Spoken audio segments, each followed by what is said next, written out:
Comment ça? Microsoft arrête de vendre Windows 10 à la fin du mois? Tu te rends compte? Alors là, je m'en fous, mais d'une force. Mais... Toi, tu t'en fous pas. Bah, t'as peut-être pas tort finalement. T'as peut-être pas tort. Écoute, on va discuter de cette annonce. Qu'est-ce qu'elle peut bien cacher? Je me pose la question. Allez, on y va.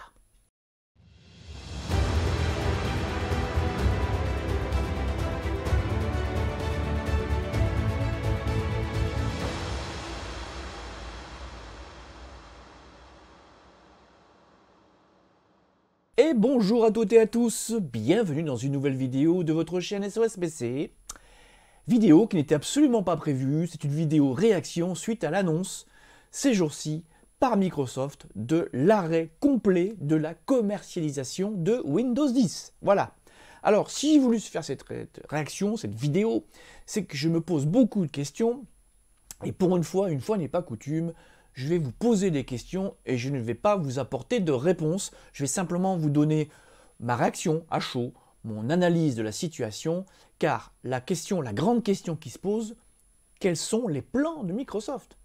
Bah oui, si vous avez suivi un petit peu l'actualité informatique, vous savez que depuis le 10 janvier, Windows 7 et Windows 8.1 terminés.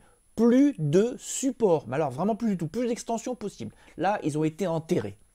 Et quelques jours après, c'est au tour de Windows 10, qui officiellement est supporté jusqu'en 2025. On est donc en 2023. Bon, pourquoi arrêter la commercialisation? Alors, certains vont me dire, oui mais attends, ils ont toujours fait comme ça. Ils ont toujours arrêté la commercialisation d'un OS quand un nouveau était sorti. Je suis complètement d'accord, sauf que là, on a un contexte inédit.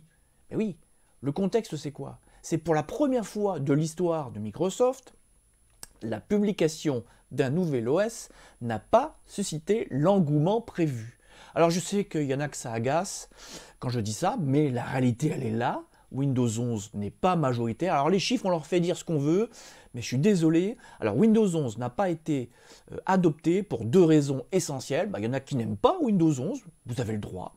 Il y en a, et dans ceux qui n'aiment pas, il y a aussi ceux qui disent je vois pas vraiment d'énormes changements. Bon. On verra ce que nous prépare Microsoft dans les prochaines années, mais il y a quand même une grande majorité qui me disent, dans leurs commentaires, dans leurs mails, moi j'ai un PC qui a seulement quelques années, alors quand je dis quelques années, c'est pas 10 ou 15 ans, hein. J'ai beaucoup de gens qui m'ont dit, j'ai un PC qui a 2-3 ans, il n'est pas accepté par Microsoft. Moi j'ai une carte mère qui doit avoir 2 ans, le processeur qui est dessus n'est absolument pas, un processeur récent n'est absolument pas accepté. Donc je comprends bien que vous n'ayez pas envie de changer d'ordinateur, c'est absurde. Rien que le fait que je le dise, déjà, m'énerve. Je vais quand même pas changer d'ordinateur, sachant qu'il est récent, qu'il marche super bien, qu'il est performant, pour Windows 11, voilà. Donc qu'est-ce qui se passe? Microsoft se rend bien compte que la sauce ne prend pas, c'était quand même prévisible. Mais moi, la question que je me pose, c'est quel est le plan de Microsoft? Parce que rien n'est jamais fait au hasard, contrairement aux apparences, j'allais dire. Oui, parce que, bon, alors, oui, Windows 10 n'est plus disponible chez Microsoft. Bon, ça, c'est pas trop grave. Parce que je sais pas vous, mais moi, je connais personne qui a acheté son système directement chez Microsoft. Pourquoi? Je vais peut-être vous rappeler les tarifs. Windows 10 Home, 145 €. Voilà. Windows 10 Pro, 259 €. Voilà. Bon, sachant que la licence, vous l'avez quand vous achetez un PC, à moins de monter vous-même un ordinateur, ou alors, si ça arrive, manque de chance, la panne, vous changez de carte mère, et à ce moment-là, vous devez acheter une nouvelle licence. Bon, sinon, pas vraiment utile.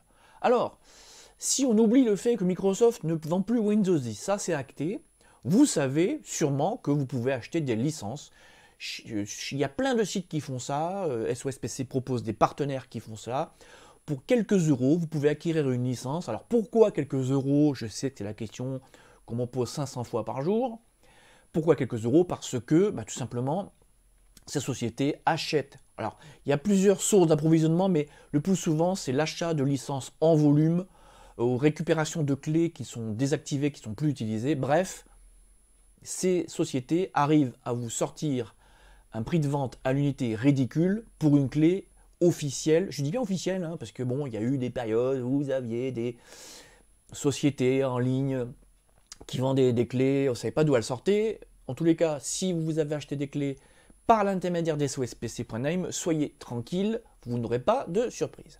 Donc, la question que je me pose, c'est quel est l'avenir? Quels sont les plans?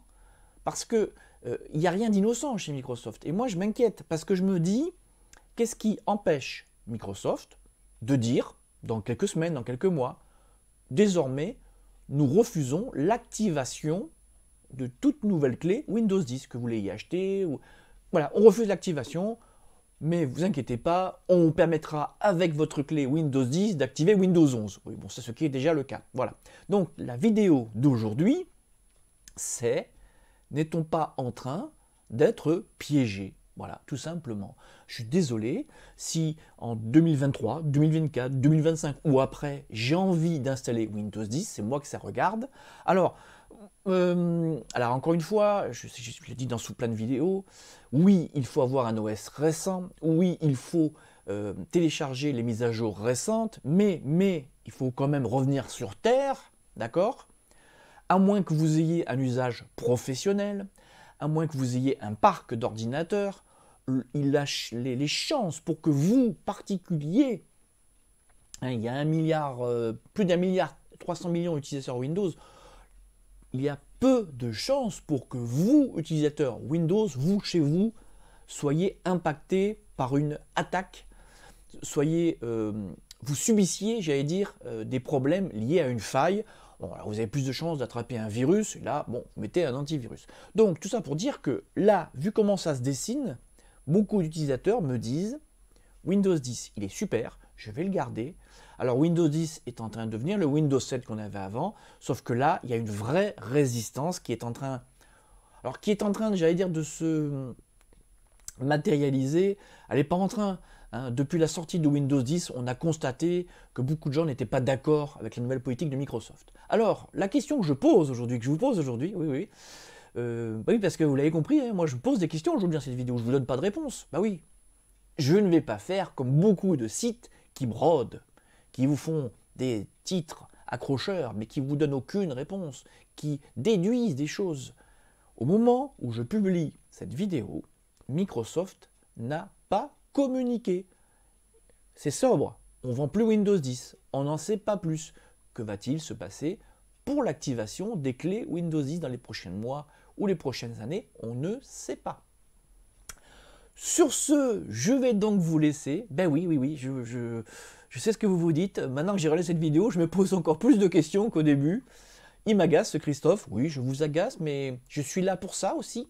Pour vous réveiller, pour vous éveiller, pour vous procurer des fois du plaisir, oui c'est vrai, mais aussi pour proposer des réflexions. Sur ce, je vous laisse et je vous dis à bientôt. Comment ça? Microsoft ne vend plus Windows 10 à la fin du mois? Je m'en fous! Alors, mais genre, je m'en fous, mais d'une force! À vous, ça vous embête par contre, hein, je vois ça. Bon, écoutez, si ça vous embête, on va en discuter ensemble. Ça vous embête vraiment? Allez, on en discute.